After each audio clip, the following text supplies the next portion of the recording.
Bienvenue, chers fidèles de l'émission Majuscule Propos. Aujourd'hui, nous allons parler de la sécurité régionale, actualité oblige. Nous allons parler du processus de Luanda et du processus de Nairobi qui semble être dans une impasse. Aujourd'hui, nous allons faire le point de la situation au niveau de la région, quelles ont été les avancées aujourd'hui et quels sont les obstacles, sinon les embûches sur terrain. Du côté de Kinshasa, il y a de nouveaux discours par rapport déjà à la force régionale. Au niveau politique, on annonce le départ sans aucun autre, comme on dit, sans aucune autre forme de procès. Les forces de l'EAC doivent partir. En tout cas, c'est l'avis de certains politiciens à Kinshasa et c'est aussi l'avis d'une partie de l'opinion publique. Nous allons voir les conséquences que cela peut avoir sur terrain. Nous allons également voir la situation sur terrain. Aujourd'hui, on parle du cessez-le-feu qui a été observé et on a assisté à une montée, sinon une prise de pouvoir des Wazalendo, ceux-là qu'on a appelés les Wazalendo. Nous allons essayer un peu de comprendre sur ce plateau qui sont ces gens, pour qui roulent-ils et qui se cache derrière le nom Wazalendo. Également, nous allons voir le processus, sinon les échéances électorales qui arrivent incessamment en RDC et l'impact que ces échéances peuvent ou ont sur ce processus de la paix. Avec nous sur ce plateau, nous sommes avec Tite Gatabazi. Il est éditorialiste à Iguihé. Il est également analyste politique, connaisseur avisé de la région des Grands Lacs. Bienvenue, Monsieur Tite. Bonsoir. Voilà. Toujours un plaisir d'être avec vous. C'est vraiment, il est partagé. Voilà. Avec nous, un autre connaisseur avisé de la région des Grands Lacs. Il a parcouru de centaines de milliers de kilomètres dans la région pour connaître jusque dans le fin fond de la région des Grands Lacs pour comprendre l'histoire, surtout le passé de ces conflits qu'on a connus depuis des décennies. Il est professionnel des médias, mais il est également analyste politique. Albert Rudassimbourgois, bienvenue dans Majuscule Propos. Merci de m'avoir invité. Voilà. Tous les deux, ça va faire plusieurs mois maintenant que la région est dans une situation compliquée. L'insécurité a fait réunir les hommes politiques à Luanda. On a deux processus, notamment le processus de Luanda, le protocole de Luanda. On a également Nairobi qui va concomitamment avec Luanda. Pour commencer avec vous, Albert, sommes-nous sur de la réussite ou sommes-nous dans l'impasse par rapport à ces deux processus? Dans ce cas-là, je crois qu'il est utile de rappeler de quoi on parle exactement, parce que je crois que depuis le départ, il y a une confusion, mais qui est surtout due aux différents acteurs. Premièrement, il y a eu Nairobi. À Nairobi, il y a un cadre qui s'est formé sur une résolution pacifique et qui prônait en fait quand même que le Congo pouvait être aidé, mais que lui aussi devait se mettre à parler, en fait, à dialoguer avec les différents groupes armés et en particulier aussi le M23. Et puis, Luanda, en fait, a fait, je dirais, un hijack, comme on dit en anglais. Ça veut dire qu'il s'est... Il a pris un otage? Il a pris un otage dans ce sens où, au départ, Luanda, c'était une initiative pour apaiser les tensions qu'il y avait entre le Congo et le Rwanda. Uniquement ça. Mais là aussi, on a... Sans autre... Normalement, non, puisque je veux dire, il y a la région qui a déjà pris en charge le problème. Luanda, c'est le ICGLR, comment on dit ça en français? Le CI. La conférence internationale des Grands Lacs, des Sur pays les des Grands Grands Lacs, Lacs voilà. élargie. Et voilà. Et donc là, on a Lourenço qui en est la tête de ça. Donc là, je crois que déjà, dès le départ, ça commence, c'est une façon déjà de noyer le poisson dans l'eau. Donc, mais aujourd'hui, sincèrement, que ce soit à partir de Luanda ou par rapport ou à partir de Nairobi, il faut constater l'échec. Il faut constater l'échec puisque on est arrivé au processus avec quand même une force d'intervention qui est venue de la région, ce qui est la chose la plus normale, que Kinshasa a continué à vouloir chasser du Congo parce que pour lui, la seule chose qui était intéressante qu'il fallait faire, c'était qu'une force soit là pour se battre à sa place contre les M23. Et en plus, il a démontré que les 200 autres groupes armés, ça n'avait aucun intérêt politique pour lui. Ce qu'il fallait, c'était absolument une force qui se batte contre les M23. À cause de cette, je dirais, de cette obstination, et qu'il n'y a pas eu d'autres interventions, je veux dire, des chefs d'État de la région, ni des Grands Lacs, de la Conférence internationale des Grands Lacs. Aujourd'hui, alors que nous avions connu quelques mois de cessez-le-feu, avec cette force, je dirais, intermédiaire qui avait créé une zone tampon en récupérant les zones du M23, aujourd'hui, cela fait 2 semaines qu'en fait, on est passé au pire. Ça veut dire que le pire, c'est qu'on a repris les combats et on vient de voir en plus de cela Kinshasa, qu'on avait remarqué qu'il gardait une carte secrète quelque part dans leurs bottes. Ils nous ont sorti les forces spéciales de la garde républicaine qui s'appellent Ibu et qui ont été décimées.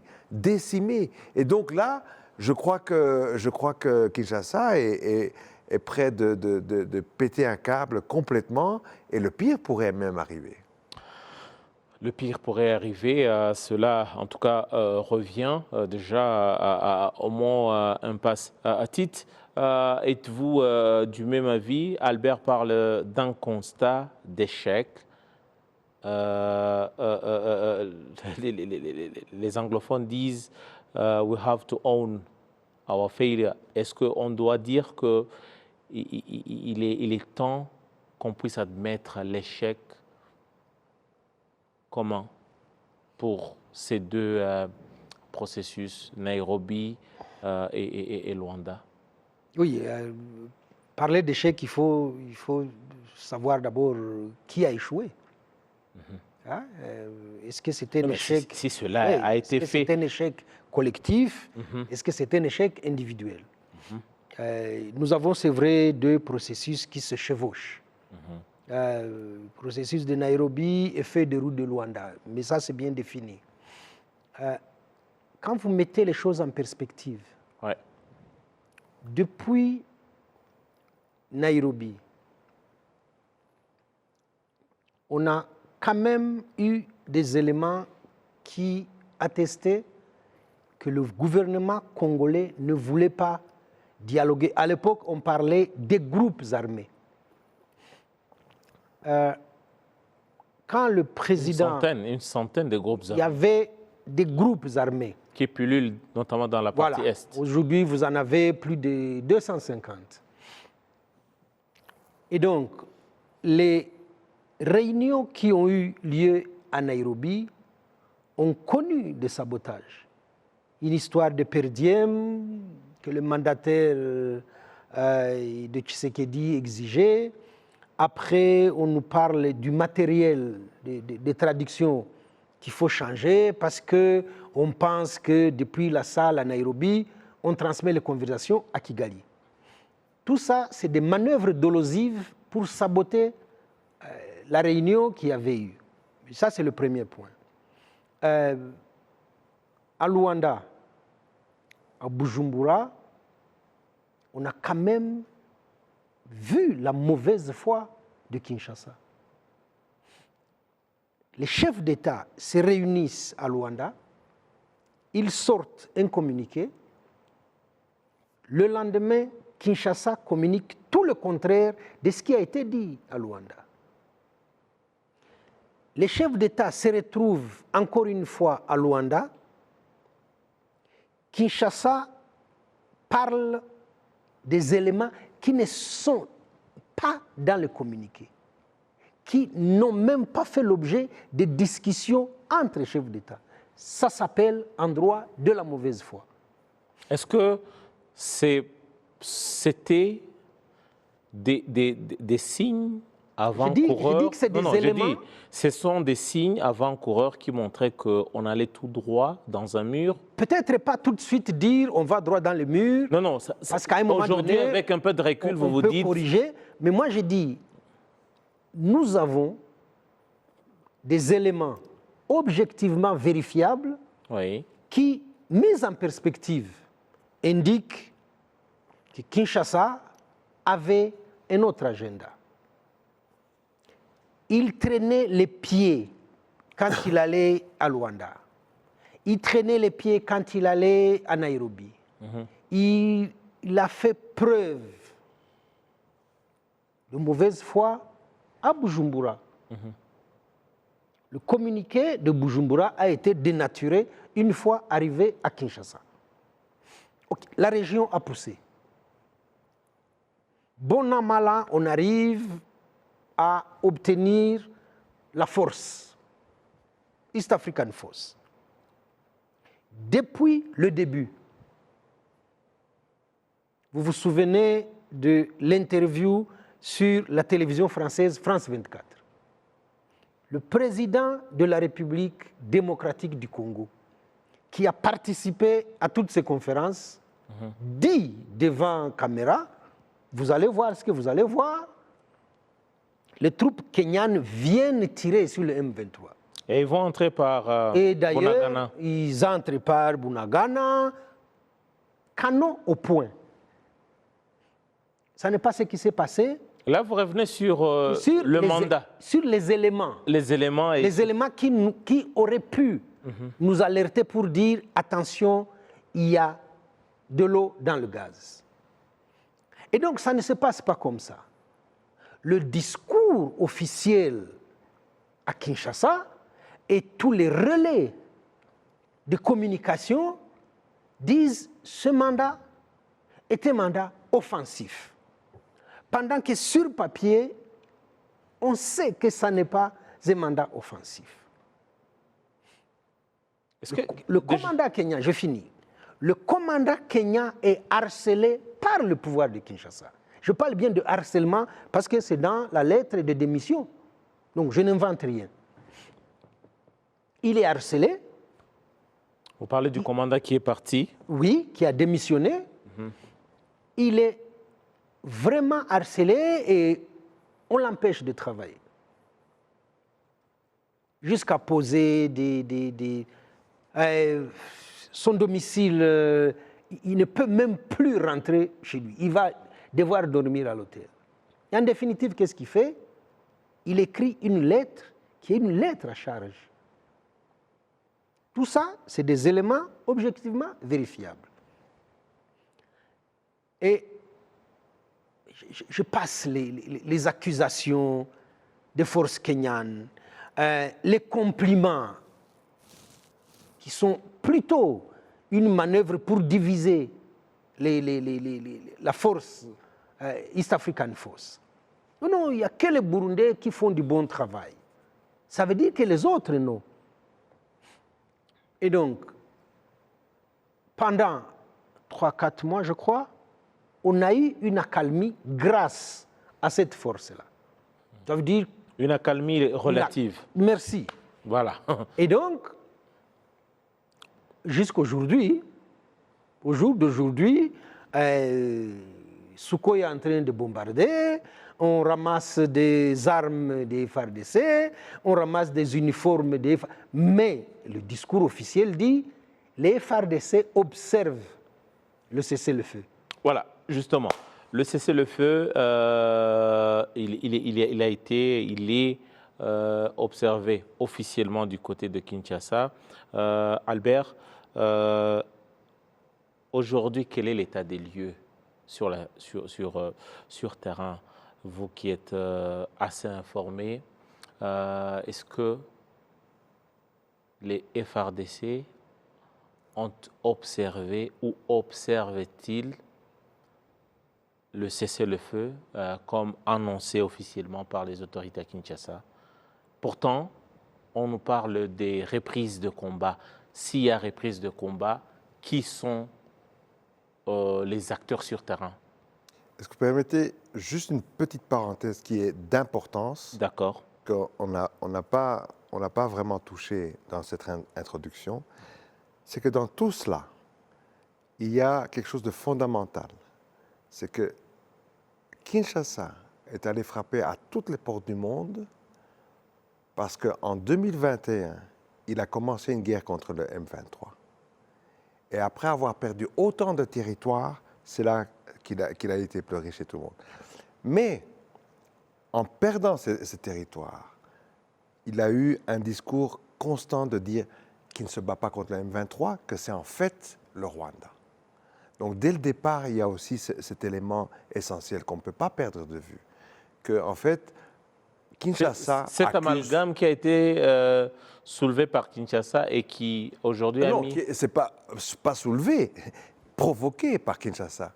Kinshasa veut faire croire que ce n'est pas le M23 qui bat ces FARDC, mais que c'est en fait le Rwanda. Et que c'est le Rwanda l'ennemi public numéro 1 à Kinshasa. Ça fait partie du discours. C'est très important parce que ça va rester plané sur tout. Et donc, pour dire aujourd'hui, effectivement, dans la partie, nous avons constaté qu'il y a à peu près 2-3 semaines, les forces burundaises, le contingent burundais de la force de l'EAC, en fait, normalement, il faut savoir, il y a une force d'intervention, d'interposition. Donc, elle est censée, en fait, gérer une zone tampon. Zone tampon que Kinshasa ne définit pas comme ça. Non, mais bien entendu, mais je veux dire, chaque conflit, il n'y a rien de nouveau, ils n'ont rien inventé. Chaque conflit, quand on arrive à ce genre de situation et qu'il y a une force d'interposition, elle va dans une zone tampon pour permettre, normalement, avoir une résolution plutôt pacifique et que donc qui permet aux belligérants de se parler. Kinshasa n'a jamais voulu voir ça comme cela, mais c'est comme ça que ça se passe. La seule raison pour avoir une force d'interposition là-bas, c'est pour permettre cela. Kinshasa n'a jamais opté pour cela. Le M23, jusqu'à aujourd'hui, a dit qu'ils étaient prêts à faire ça. Le médiateur a fait X tentatives jusqu'il y a encore un mois où Uhuru Kenyatta et Museveni avaient organisé la dernière proposition de réunion à laquelle Kinshasa avait promis qu'ils viendraient et qu'ils ne sont jamais venus. Donc ça, c'est la toile de fond. Alors, il y a à peu près 3 semaines, le contingent burundais, que les gens déjà soupçonnaient avoir une certaine complicité avec Kinshasa. Mais sans preuve non plus. Ah non, maintenant les preuves sont là. Non, maintenant les preuves sont là. Avons-nous des preuve, des preuves pour étayer c'est la suivante, Eddy. Ouais. Il n'y a eu aucun échange de feu, aucun combat dans les autres zones. Que ce soit oui, je vais y revenir, certaines escarmouches sur les Kenyans ou les Ougandais ou les Sud-Soudanais. Donc, les batailles massives qui viennent de se passer, c'est tout ça dans la partie où le contingent burundais contrôlé. Ce qui veut dire que les FARDC ont pu venir avec tout leur maïmaï, que maintenant on appelle Wazalendo, histoire de ne pas vouloir, on va y revenir, mais avec les FDLR, les maïmaï et les mercenaires. Ça a commencé à Bouiza. Où Bouiza, en plus, c'est symboliquement, pour eux, c'est comme attaquer le Tutsi avec un T majuscule. parce que ça, il y a une concentration de différents en fait, réfugiés des autres régions dans le coin qui se sont retrouvés là. Et ça, il y a eu une concentration avec bombardement. Et puis pour finir, tellement que les premières troupes qui ont été lancées sur l'M23 avaient été décimées, ils ont lancé leur fameuse force spéciale, les Hiboux. Ils ont tous été décimés. C'est là que, comme disait Tite, il y a eu récupération d'un matériel qu'ils ont montré sur toutes les images du monde, etc., pour tout le monde voir apprécier l'ampleur de cette histoire-là. Alors, en réaction, encore une fois, Kinshasa dit, c'est le Rwanda. Parce qu'ils ne veulent pas vouloir, en fait, avouer qu'ils se sont fait laminer par la force du M23. En conséquence, il y a eu des tentatives on a tiré sur les forces ougandaises, de nouveau dans un coin que c'est le M23 qui a remis aux forces ougandaises, en bombardant Kibumba, l'artillerie lourde des FARDC a en fait touché aussi la force de l'EAC kenyane, et d'ailleurs les Kenyans ont perdu un homme là-dessus. Donc il est clair que maintenant, de toute façon, et alors les FARDC au début des hostilités, essaient de faire passer un message comme quoi les Wazalendo auraient volé des uniformes. Mais bon, c'est clair maintenant que tout ça, c'est une blague. Voilà, je veux dire. Donc c'est clair que juste pour compléter, Albert. Oui, on avance, oui. Sur cette accusation du Rwanda. L'accusation du Rwanda regorge deux éléments essentiels. Il y a un déni de la réalité congolaise. Tshisekedi arrive au pouvoir, il invite le M23 qu'il fait poireauter pendant 14 mois. Le M23 a des revendications qui sont légitimes. Et donc, pour ne pas discuter de ces revendications, ils choisissent de pointer le Rwanda. Ça, c'est le déni de réalité du pays. Ce qui bloque aussi l'avancement. Empêche de discuter du vrai problème. C'est ce qui est une embûche. Moi, j'ai un problème pour le processus enclenché. Kinshasa, comme dit Albert, Kinshasa accuse le Rwanda et développe une rhétorique qui lui appartient. Les autres disent, on va essayer de regarder ce qui ne va pas. C'est comme ça qu'ils se retrouvent à Luanda. En fait, il y a la feuille de route de Luanda. Il n'y a que Kinshasa, parmi tous les partenaires, que ce soit l'Angola et l'East African Community, il n'y a que Kinshasa qui dit qu'il voit le Rwanda. Il n'y a personne d'autre. Voilà. Et le deuxième élément, c'est celui qui est un classique. Une rébellion à l'intérieur du pays qui a une supériorité militaire sur les forces de défense et de sécurité, ça fait mauvais genre. Vous parlez de supériorité en termes de nombre, de qualité ou d'organisation? En termes de force de frappe. Ce n'est pas une question de nombre.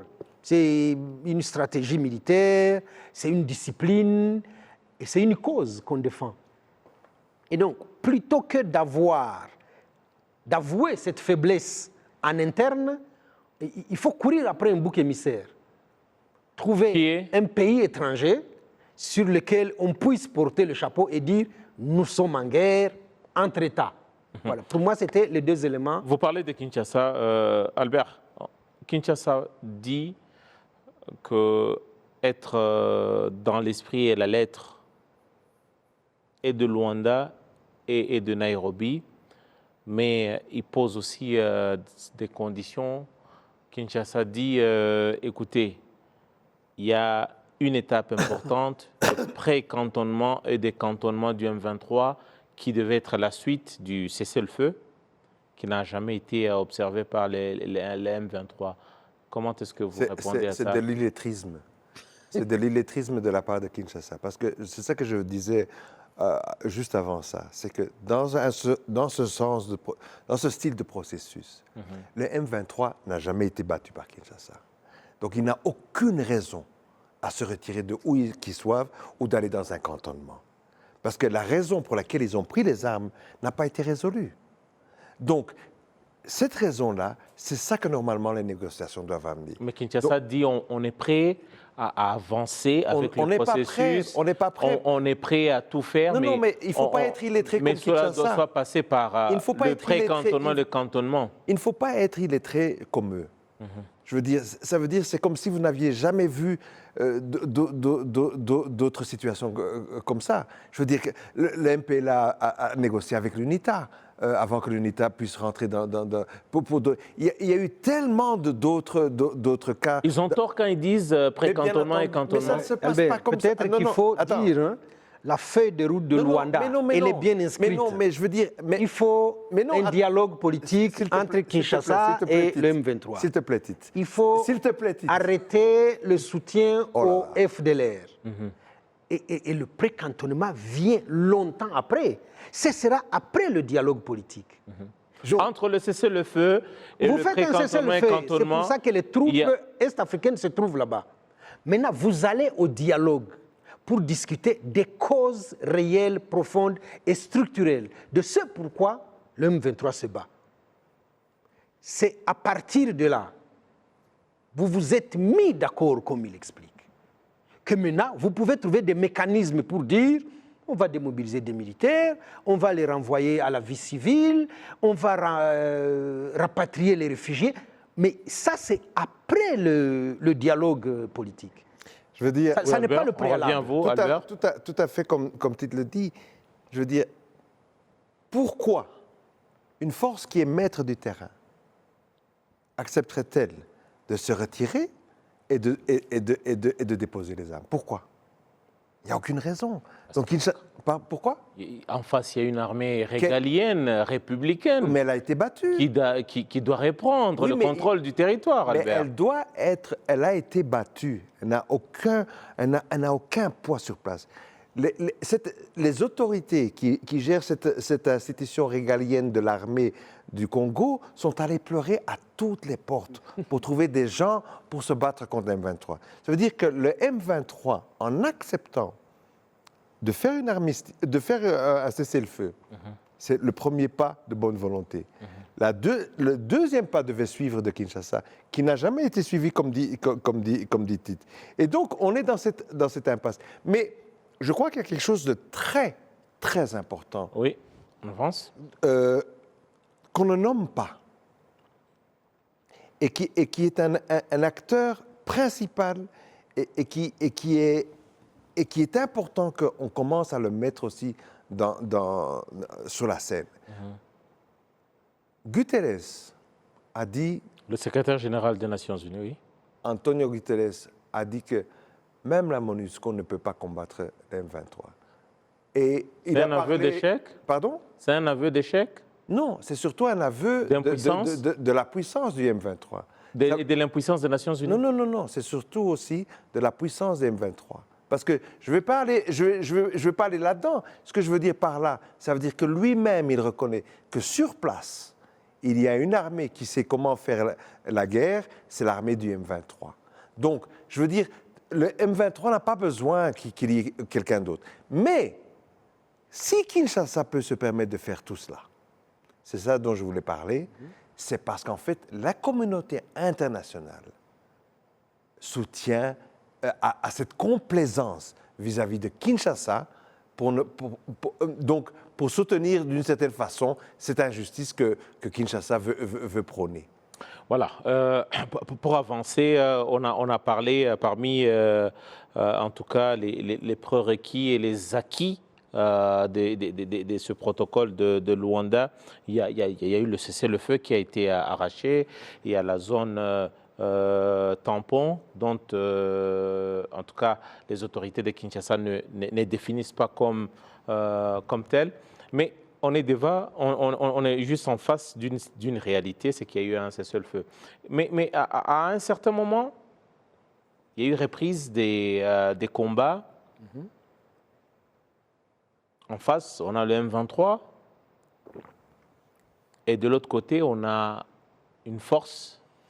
On dit les FARDC sont observés. Non, je dis le discours à Kinshasa, on dit que les FARDC observent scrupuleusement le cessez-le-feu Et ce sont les citoyens patriotes dits Wazalendo qui se battent contre le M23. C'est eux qui volent dans les Sukhoi. Non, mais Les Wazalendo. Voilà. Aujourd'hui, les gens qui nous suivent aujourd'hui, Tite et Albert, qui sont ces Wazalendo exactement, parce qu'ils ne sont pas dits FRDC. Qui sont ces Wazalendo? Il faut lever d'abord une contradiction. Voilà. Le 3 mars 2023, le gouvernement de la République démocratique du Congo valide le projet de loi présenté par le ministre de la Défense sur les réservistes. C'est ces réservistes qu'on appelle les Wazalendo. Ça veut dire qu'on recycle des groupes armés criminels qu'on intègre au FRDC par le gouvernement. Le 6 Mais on parle mars, on parle de patriotes. on va lever l'équivoque. Le 6 mars, le ministre qui est encore en fonction, Mohindo Nzagi, vient faire une conférence de presse à Goma où il demande aux Wazalendo de quitter les forêts et de se manifester ouvertement parce qu'ils ont l'onction du gouvernement. Une fois que vous avez intégré ce corps-là, ce n'est pas aux autres de vous dire qu'il est incompatible avec les FARDC. C'est des supplétifs des FARDC officiellement. Deuxième malentendu, c'est de dire les FARDC observent le cessez-le-feu, mais ils arment les Wazalendo, ils leur offrent toute la logistique, ils les offrent les renseignements et ils les poussent pour aller attaquer le M23. Ça n'est pas comestible. Et donc, nous avons une coalition des FARDC, des FDLR, qui sont alliés officiels des FARDC. Nous avons toute la ribambelle là, des groupes armés, Nyatura, Maïmaï, XYZ, qu'on a mis dans cette coalition, soutenue par des mercenaires. On parle de 2000 mercenaires présents à Goma. Et donc, c'est ça qu'on envoie se battre contre le M23. Mais comme Albert le dit, écoutez, le M23 est une armée professionnelle, reconnue par les Nations Unies, qui est supérieure militairement sur le terrain. Amener les Wazalendo, les mercenaires, amener les FDLR, amener tout ce bon monde-là, il se heurte à quoi? Il se heurte à la détermination de ceux-là qui ont une cause à défendre. Donc pour vous, les Wazalendo ne sont pas ce qu'ils prétendent être, Albert? En fait, ce ne sont pas des patriotes. Je voudrais, non, certainement pas. Mais je voudrais, non, j'y viens. Je voudrais juste affiner ce que vient de dire Tite. Quand le ministre a publiquement, en fait, incorporé tous ces groupes armés qui étaient des groupes terroristes qui avaient comme proie la population et qui exploitaient la population sur place pendant toutes ces années, c'était là où ils étaient, c'était un état de non-état. À cause de cela, il y a eu quand même une réclamation de la communauté internationale qui disait qu'on ne peut pas. C'est à ce moment-là qu'en fait le Congo commence à leur donner une nouvelle étiquette et de les appeler les Wazalendo. Maintenant, donc les Wazalendo, c'est une abomination de donner un titre, je dirais, aussi noble que les Wazalendo, parce que dans l'histoire de l'Afrique, Wazalendo a une signification. Et c'est un titre trop noble pour des bandits, pour des escrocs, pour des tueurs, pour des criminels. Et donc, maintenant, soyons clairs, je voudrais affiner ce que dit Tite. Les Wazalendo ne vont pas comme ça. Ça n'existe pas. C'est toujours les FARDC. C'est les FARDC seulement, ils ont toute cette nébuleuse avec eux, que ce soit les FDLR, que ce soit ces groupes armés-là. Et donc, plus les mercenaires. Et donc, malgré cela, malgré toute cette coalition contre le seul groupe du M23, c'est un échec total, jusqu'aujourd'hui. Et aujourd'hui, donc, vous confirmez que face à cette situation, la région est dépassée par les événements, doit-on dire ça? Mais avec le chèque blanc, avec le soutien, parce que Kinshasa fait tout cela, parce que même au dernier Conseil de sécurité, oui. Vous avez la représentante américaine qui va parler, oh oui, on a un peu conseillé à Kinshasa qu'il ne faudrait quand même pas travailler avec le FDLR parce que c'est un problème pour le Rwanda. Comme si le FDLR était un problème pour le Rwanda uniquement, après 30 ans. Donc, et M. de Rivière qui va encore dire, le représentant de la France, qui va dire, ah, il faut que le M23 dépose ses armes. Donc, il n'y a aucune pression sur Kinshasa. Kinshasa a un chèque en blanc avec cette complaisance donc, de cette communauté internationale. Et donc, l'autre grand problème dans cette région-ci pour l'instant, celui qui fait que tout ça continue, et qui est d'ailleurs, qui s'aborde, qui en fait s'aborde le travail de la East African Community, c'est cette communauté internationale. Tite, on est face à une situation sans précédent dans la partie est de la RDC, mais c'est une partie également concernée par le processus électoral qui arrive incessamment avec le mois de décembre. Est-ce que face à une telle situation qu'on vient de décrire qui malheureusement n'a rien d'encourageant, pour la RDC, pour la région et particulièrement pour le Rwanda dont la situation préoccupe au plus haut point. À un certain moment, les gens se sont dit, doit-on craindre face à cette situation avec les Ouazalendo dont on a parlé, des tensions dans toutes les villes de la RDC, y compris la partie Est. Et très récemment, on va voir les tweets dans la ville de Goma, à la frontière, des hommes en uniforme qui chantent en Kinyarwanda, comme on peut le voir. C'est un tweet de Chantal avec les FDLR qui, Chantal disait déjà, les FDLR sur la bénédiction de Kinshasa marchent jusqu'à la petite barrière vers le Rwanda. Si cela n'est pas une provocation, c'est quoi? Est-ce que... Regardons d'abord cette marche qu'il y a eu. Le Nord Kivu est en état de siège.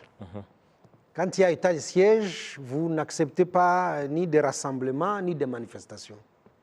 Regardez bien ce groupe. Vous avez des gens en uniforme. Qui chantent en Kinyarwanda. Vous avez des gens en uniforme FARDC. Vous avez des gens qui sont armés. C'est des militaires. Poste de frontière. C'est des militaires. Ils sont en uniforme hein, et ils ont les armes. Mêlés à des civils, qu'à cela ne tienne, qui traversent comme ça toute la ville, pendant que vous avez des autorités militaires dans cette ville-là. Ils viennent jusqu'à 0 mètre de la frontière du Rwanda. Parce qu'on peut voir ils sont vraiment à la barricade. La barricade en noir-blanc, à la petite barrière. Ils y sont. Armés? Ils sont armés. Hein. Ils sont armés et ils chantent en Kinyarwanda. Ils ont la bénédiction des autorités pour aller jusqu'à la frontière. Vous ne voulez pas me dire que dans une ville comme Goma, tenue par à la fois les FARDC, la MONUSCO et les forces spéciales, vous allez prendre des criminels comme ça qui se baladent en ville et qui vont faire du chantage à la frontière du pays voisin sans qu'il n'y ait aucune autorité qui leur disent stop. Mais il y a probablement un motif derrière ça. Le carnage du 30 août dernier a traumatisé les autorités, en tout cas de la province du Nord Kivu, si pas au-delà, jusqu'à Kinshasa. Ce carnage-là a fait que le gouverneur militaire a été rappelé et pose des problèmes au sein de la population à Goma. Vous avez même entendu des gens qui scandaient, qui disaient « si nos militaires sont ici pour nous tuer, alors laissez-nous être gouvernés par le M23 ». Et donc, quand ces gens viennent à la frontière, on se demande « mais où sont les autorités? Où sont les autorités? Ils sont armés, ils sont en uniforme, et ça ne dérange pas les autorités à Goma. Ce n'est pas que de la provocation. Albert, certaines personnes... Moi, je n'ai pas cette interprétation-là. Certaines personnes n'hésitent pas à dire on craint une confrontation directe entre le Rwanda et la RDC, une guerre ouverte avec une telle provocation, avec de telles provocations, le Rwanda restera-t-il les bras croisés devant sa porte? Là, c'est exactement vers là que je voulais aller aussi, dans ce sens. Vous savez, dans l'histoire, souvent, on a de ces fous qui annoncent des choses et on prend leurs paroles pour de la folie, mais en fin de fin, ils font ce qu'ils disent. Je veux dire, quand on a pour l'instant Lutundula qui dit « une balle à Goma », et vous allez voir. Donc, en fait, quand ils parlent toujours qu'ils veulent amener la guerre au Rwanda, en fin des fins, ils en sont capables. Parce que pour eux, ce qui compte, c'est le chaos. Parce qu'ils ne peuvent pas, ils voient très bien qu'ils n'arrivent pas à vaincre le M23, même pas une seule bataille. Donc, c'est par le chaos qu'ils vont gagner la guerre? Ce n'est pas une question de gagner la guerre, c'est ne pas aller aux élections. C'est ça qui compte. Parce que la toile de fond réelle pour quelqu'un comme Tshisekedi, qui n'a jamais été élu, qui maintenant, quelles sont ses chances d'être élu même maintenant? Donc aujourd'hui, en fin des fins, il n'y a que Lutundula, que les Mouyaya, et même le discours d'hier, à Brazzaville, quand il dit que purée, je veux dire, il y a des tonnes, il y a des tonnes de documents qui ont été déjà sortis sur ces 10 dernières années sur comment la forêt de Virunga est en fait exploitée par les FDLR au su et au vu de Kinshasa. Quand on sait très bien qu'en fait... que même à l'ONU, il y avait l'ambassadeur congolais qui disait que le Rwanda volait les gorilles du Congo. Donc, chaque fois vouloir dire que c'est le Rwanda et dire que l'histoire vient à partir de Kigali et monitorer, cette décision a été prise à Kigali, ce sont toutes des indications que, d'une façon ultime, Kinshasa voudrait le chaos et voudrait vraiment provoquer le Rwanda. Et ils le feront. Par le chaos, on voit les groupes armés, on voit des hommes en armes qui défilent devant la frontière. Et très récemment, dans une interview que Christophe Lutundula a accordée à nos confrères, je crois de France 24 également, il a mis en garde X en disant, écoutez, au premier crépitement de balles à Goma, nous allons prendre nos responsabilités dans les heures qui suivent. Tite, est-ce que c'est une menace voilée contre qui? Écoutez, le Rwanda est désigné, il n'y a pas besoin de le citer, mais en termes de provocation et de mise en garde, je voudrais rappeler quand même qu'à 3 reprises, les avions Sukhoi ont survolé et violé le territoire rwandais. C'est à la 3e fois que le Rwanda réagit. Kinigi a été bombardé à 3 reprises. Le Rwanda n'a pas réagi. 2 de nos militaires ont été kidnappés à la frontière. Le mécanisme conjoint de contrôle a attesté que c'était du kidnapping. Avant-hier, quand les Wazalendo font des règlements de compte. Les Wazalendo. C'est des Wazalendo. C'est des Maïmaï. Non, non, Wazalendo, c'est un titre noble. On va les appeler comme ils s'appellent. Quand les Wazalendo font des règlements de compte entre eux, ils tirent au Rwanda.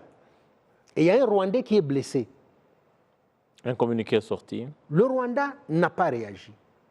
Donc, que Lutundula nous fasse son cinéma sur une balle à Goma, sur son fameux « les FDLR n'existent pas », contredit dans la minute qui suit par son collègue Mouyaya qui dit « les FDLR tuent les Congolais », que Tshisekedi aille à la tribune des Nations Unies pour enterrer le processus de Luanda et de Nairobi, finalement, que le même Lutundula revienne sur ses propos et dise qu'il fait une main tendue à la communauté internationale pour venir les aider à régler la question des FDLR, il faut avouer qu'il y a de la cacophonie dans le discours des ministres à Kinshasa et eux-mêmes ne comprennent pas ce qu'ils sont en train de dire.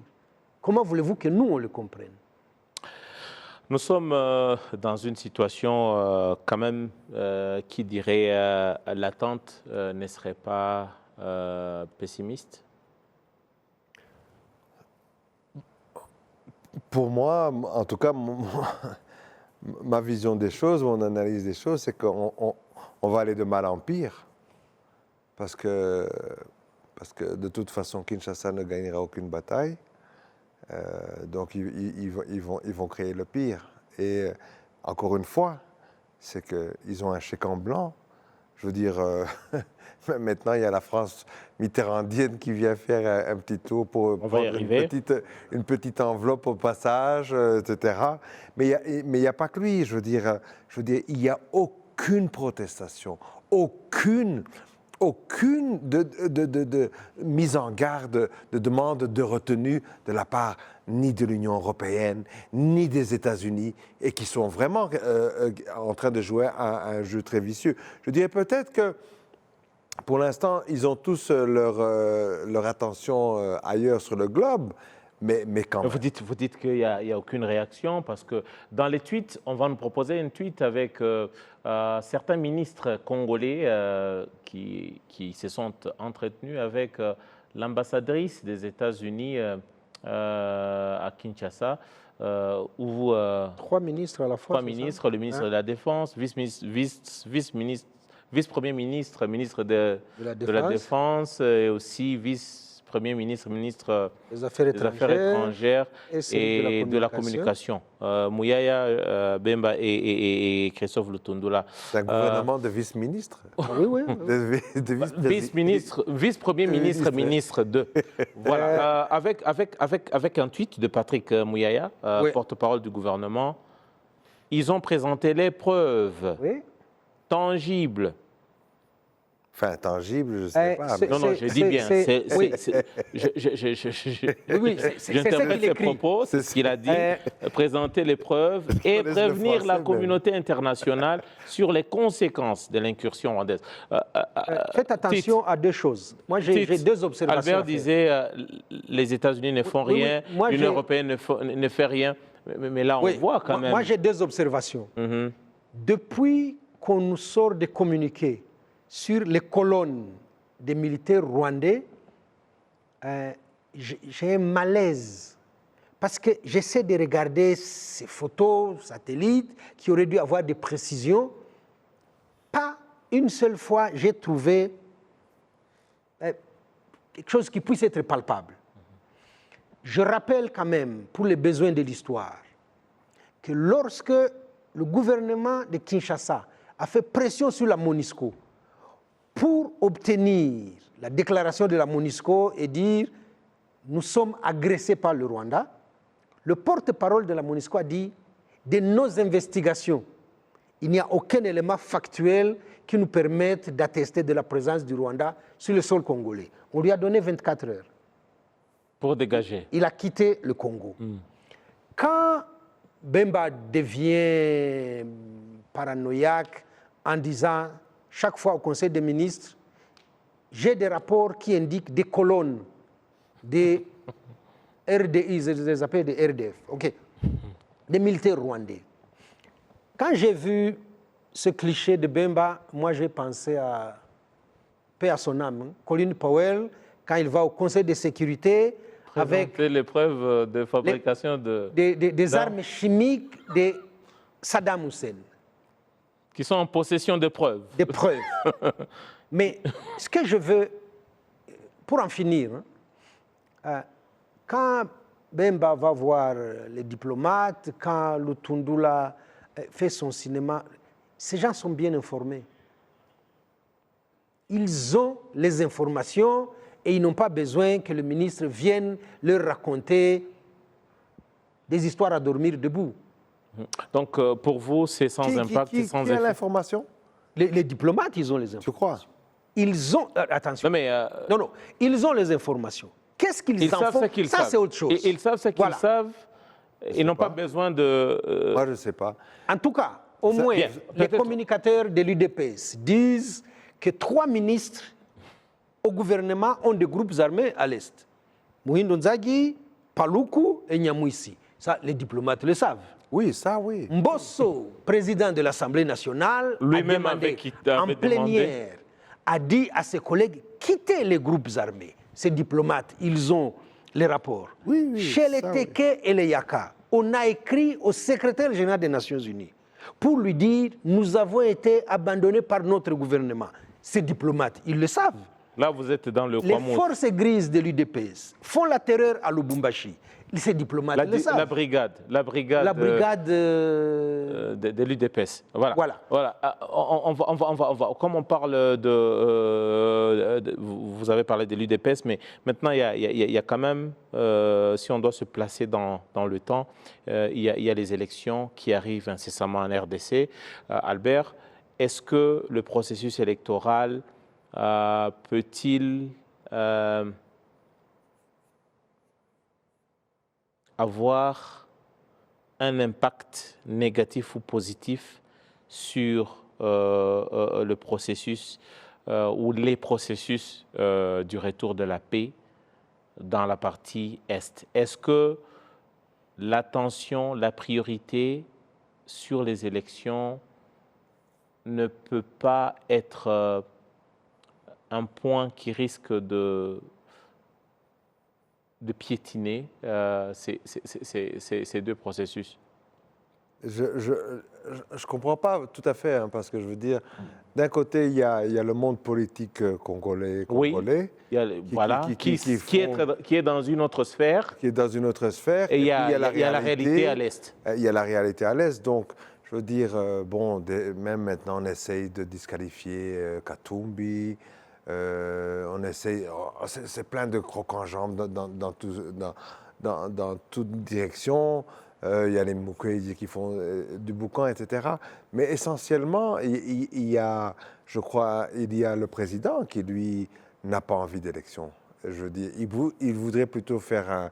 C'est clair qu'il voudrait plutôt faire un glissement. Bon, ça veut dire que on lui avait dit qu'avant les élections, ils auraient regagné Bunagana. Si c'était le cas, il serait plus à l'aise. Mais comme ce n'est pas le cas, donc il va se concentrer à ce qui est le chaos, d'après moi. Voilà. Peut-être on va terminer notre... Il a perdu Bouiza, il en a perdu beaucoup. Voilà, Avant de on va terminer l'émission avec un invité, une visite dans la région, une visite à Kinshasa d'un homme venu d'ailleurs. On va nous présenter Mélenchon, Jean-Luc Mélenchon. C'est un homme politique français qui arrive et qui aussi avec d'autres membres du Parlement. Je pense qu'il y a un franco-congolais qui fait partie aussi de cette délégation. Qui est déjà ce Mélenchon? Qui est-il et quel impact sa visite? Parce qu'on l'a vu directement répéter le discours de Kinshasa, adopter le discours de Kinshasa. Le Rwanda doit cesser avec tout ce qui va avec. Tite, c'est qui le monsieur et quel impact sa parole, son personnage peut avoir dans tout ce qu'on est en train de traverser? du temps de Chirac, hein, paix à son âme, je pouvais dire comme lui, ça va faire pchit. Ça fait pchit pour une raison ou deux. Mélenchon est un homme politique français à la tête d'un parti politique qui s'appelle la France Insoumise. On ne va pas faire son parcours, il a été candidat une fois, mais aujourd'hui, il est en perte de vitesse. Il est contesté au sein de son parti. Parce qu'il a un discours extrême, parce qu'il a des pratiques qui ne conviennent plus. Il est contesté en interne. Il a des difficultés avec les autres partis, et même au sein de l'Assemblée nationale. La deuxième raison, c'est de venir réciter le catéchisme de Kinshasa après Charles Onana, après Michael Arong. Si Mélenchon se met au niveau de Charles Onana, voilà ce qu'il devient. Donc, il est venu faire son cinéma à Kinshasa. Et d'ailleurs, je rappelle qu'il se contredit lui-même, mais il en a l'habitude. À l'aéroport, il dit « je ne viens pas me mêler de politique, je viens faire une activité académique ». Il va à l'Assemblée nationale, il doit réciter les éléments de langage qu'on lui a proposés et pour lesquels il doit justifier l'échec. Albert, un mot sur Mélenchon. Oui, c'est un monsieur personne aujourd'hui dans la politique. Oui, dans la politique en France. C'est quand même fort, ça. Non, non, mais c'est la réalité. Il ne représente rien. Rien. Pour l'instant, en France, franchement, à la limite, s'ils amenaient Marine Le Pen, je dirais encore, mais Mélenchon. Mais pour moi, c'est plutôt...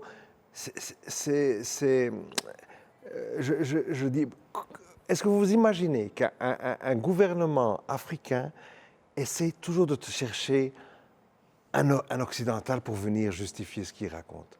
Je veux dire, pour se faire valider. Ça, c'est vraiment, de la part de Kinshasa, une preuve que leur aliénation, elle est jusqu'à la moelle. Voilà, en tout cas, on va continuer à suivre de près l'actualité. On aura fait en tout cas le tour de quelques points aujourd'hui saillants par rapport à l'actualité. En tout cas, c'est une situation qui malheureusement reste confuse et qu'on va continuer à suivre de près et voir s'il y aura une lueur au bout du tunnel. Sinon, qui vivra verra et l'avenir nous dira quoi. Merci à tous les deux, Tite et c'est un plaisir, Albert, à tous les deux d'avoir éclairé notre audience. Merci beaucoup à Emmanuel et toutes les équipes au niveau de la régie. Grand merci à vous, chère audience. J'aurai tout le plaisir de vous retrouver très prochainement pour un nouveau numéro Majuscule Propos.